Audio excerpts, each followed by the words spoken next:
ନଦୀରେ ଭାସି ଯାଉଥିଲେ ଯୁବକ।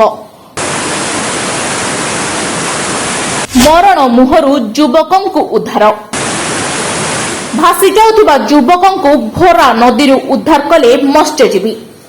ମୟୂରଭଞ୍ଜ ଉଦଳା ବ୍ଲକ ଦେଓ ନଦୀର ଜଳସ୍ତର ବୃଦ୍ଧି ପାଇବା ପରେ ଉପର ମୁଣ୍ଡରୁ ଜଣେ ଯୁବକ ଭାସି ଯାଇଥିଲେ।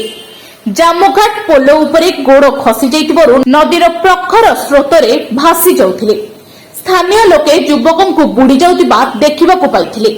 ଏହାପରେ ସ୍ଥାନୀୟ ଲୋକଙ୍କ ତୁରନ୍ତ ପଦକ୍ଷେପ ପାଇଁ ବଞ୍ଚିଗଲା ଗୋଟିଏ ଅମୂଲ୍ୟ ଜୀବନ।